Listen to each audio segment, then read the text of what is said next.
Hello dear students, तो good morning to all of you. आज का जो लेक्चर है वो इलेक्ट्रिसिटी का सेकेंड लेक्चर है। पिछले लेक्चर में हम लोग ने बेसिक्स पढ़ा था, जैसे चार्ज क्या होता है, types of charge, insulator and conductor. तो आज के लेक्चर में हम लोग डिस्कस करेंगे इलेक्ट्रिक करंट क्या होता है। तो शुरू करते हैं आज का लेक्चर, इलेक्ट्रिक करंट। ठीक है, तो इलेक्ट्रिक करंट को हम लोग कैसे डिफाइन करते हैं? The rate of flow of electric charge through any cross section area of a conductor is known as electric current. Electric current क्या होता है? Rate of flow of electric charge through cross section area. इस चीज़ को हम लोग समझते हैं। ठीक है, मैं दो वायर को लेता हूँ। ठीक, एक ये वायर लेता हूँ मैं और एक दूसरा वायर लेता हूँ, थोड़ा टेढ़ा बन गया, और मैं ये दूसरा वायर लेता हूँ। ठीक है,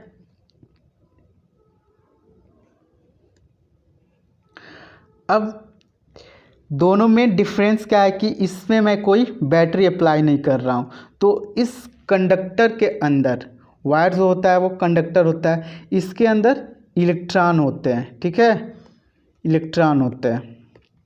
ठीक, तो इसमें पोटेंशियल नहीं अप्लाई हुआ है। ठीक, इलेक्ट्रॉन का मोशन जो है वो रेंडम मोशन है। ठीक है, नॉट पोटेंशियल डिफरेंट अप्लाई, मतलब बैटरी पोटेंशियल डिफरेंट अप्लाई। अब इसमें क्या करते हैं कि हम कोई बैटरी को इसमें जोड़ देते हैं। ठीक है, मतलब पोटेंशियल डिफरेंस अप्लाई कर देते हैं। तो इस इलेक्ट्रॉन के अंदर जो इस कंडक्टर के अंदर जो आवारा इलेक्ट्रॉन होते हैं वो एक यूनिट डायरेक्शन में मूव करने लगते हैं। इसमें तो इधर उधर मूव कर रहे थे, कोई इधर मूव कर रहा था, कोई इधर मूव कर रहा था, कोई इधर मूव कर रहा था, कोई इधर, मतलब आवारागर्दी, कोई किधर किधर भी। जैसे ही इसमें हम बैटरी अप्लाई किए तो ये क्या हो गए, इलेक्ट्रॉन एक यूनिट डायरेक्शन में मूव करने लगे, यूनिट डायरेक्शन में मूव करने लगे। ठीक, तो यहाँ पे जैसे इलेक्ट्रॉन मूव करेंगे तो rate of flow of charge, electron क्या होता है? चार्ज, वही क्या होता है? करंट। अब यहाँ पे एक आता है टर्म क्रॉस सेक्शन एरिया। ठीक है, तो देखो इस वायर का क्रॉस सेक्शन एरिया क्या होगा? ये वाला पार्ट होगा। इस क्रॉस सेक्शन एरिया से यूनिट टाइम में जो चार्ज फ्लो करेंगे उसी को हम लोग बोलते हैं इलेक्ट्रिक करंट। तो यूनिट एरिया से जो चार्ज फ्लो करेगा उसको हम लोग बोलेंगे इलेक्ट्रिक करंट। ठीक है, तो किसी कंडक्टर के अंदर क्या होते हैं? इलेक्ट्रॉन और प्रोटॉन, जिसको हम लोग बोलते हैं चार्ज। जैसे हम लोग कंसीडर करते हैं ये हमारे पास कोई कंडक्टर है जिसका क्रॉस सेक्शन एरिया ये है। ठीक है, अब इस कंडक्टर में हम लोग वोल्टेज भी अप्लाई किया, मतलब बैटरी को जोड़े हैं इसमें। ठीक, तो जैसे ही बैटरी जोड़े हैं तो इसमें इस वायर के अंदर या इस कंडक्टर के अंदर जो चार्ज होते हैं, चार्ज मीन्स प्रोटॉन और इलेक्ट्रॉन, तो जो प्रोटॉन होते हैं वो इस डायरेक्शन में मूव करने लगते हैं। प्रोटॉन किधर मूव करने लगते हैं? इस डायरेक्शन में। पॉजिटिव चार्ज किधर मूव करने लगता है? पॉजिटिव से निगेटिव की तरफ। वही इलेक्ट्रॉन निगेटिव चार्ज किधर मूव करता है? निगेटिव टर्मिनल से पॉजिटिव टर्मिनल के तरफ। ठीक है, तो किसी भी कंडक्टिंग वायर में हम पोटेंशियल डिफरेंस अप्लाई करते हैं तो जो पॉजिटिव चार्ज होता है वो किधर मूव करता है?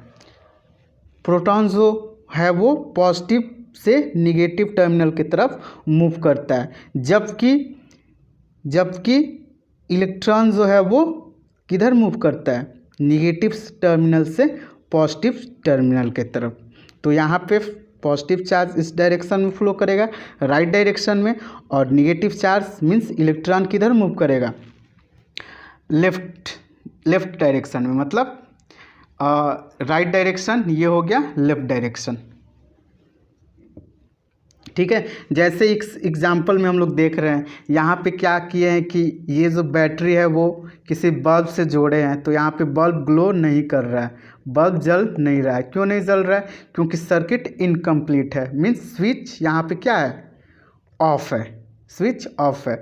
जैसे ही स्विच ऑन हुआ है तो देखो ये बैटरी है, तो हम लोग ने बैटरी को यहाँ पे कैसे बनाया था, ये पॉजिटिव टर्मिनल, ये निगेटिव टर्मिनल, बैटरी पे लिखा हुआ रहता है। तो देखो पॉजिटिव टर्मिनल से निगेटिव टर्मिनल्स की तरफ क्या मूव करने लगते हैं, प्रोटॉन मूव करते हैं। क्या मूव करते हैं?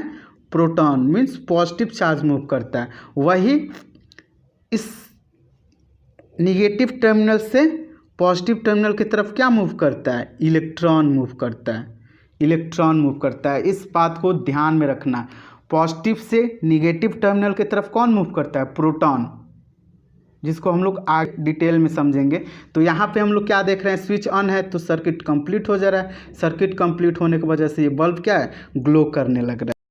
मैथमेटिकली हम लोग कैसे डिफाइन करेंगे इलेक्ट्रिक करंट को, तो इलेक्ट्रिक करंट इक्वल टू हो जाएगा charge upon time, charge upon time, जिसको हम लोग बोलते हैं rate of flow of charge. इस वाले टर्म को बोलते हैं rate of flow of charge, means time के चार्ज क्या होगा, फ्लो करेगा। ठीक, तो इसी को बोलते हैं हम इलेक्ट्रिक करंट। इसको हम लोग इलेक्ट्रिक करंट को डिनोट करते हैं आई से। आई इक्वल टू हो जाएगा, चार्ज को लिखते हैं क्यू से, चार्ज का एसआई यूनिट क्या होता है, कूलम, और टाइम को लिखते हैं स्मॉल टी से। तो यहाँ से हम लोग का फॉर्मूला क्या हो जाता है, I equal to Q upon T, I equal to Q upon T. अब हम बात करते हैं इसका एसआई यूनिट क्या होता है। तो SI unit of electric current जो होता है वो एम्पियर होता है, जिसको हम कैपिटल लेटर ए से लिखते हैं, जिसको हम किससे लिखते हैं, कैपिटल लेटर ए से। तो यहाँ पे I equal to Q upon t, इस फॉर्मूला को याद कर लेना। I जो होता है वो एम्पियर होता है, I का एसआई यूनिट क्या होता है, एम्पियर, और चार्ज का एसआई यूनिट क्या होता है, चार्ज का एसआई यूनिट कूलम, चार्ज का एसआई यूनिट कूलम, और टाइम का एसआई यूनिट क्या होता है, सेकेंड। तो किसी भी डिजिट के आगे लगा रहेगा कूलम, जैसे 2 कूलम, ये किसको इंडिकेट कर रहा है, चार्ज को। किसको इंडिकेट कर रहा है, चार्ज को। वैसे ही अगर कोई नंबर के आगे लिखा रहा है 5 एम्पियर, तो ये किसको डिनोट कर रहा है, करंट को।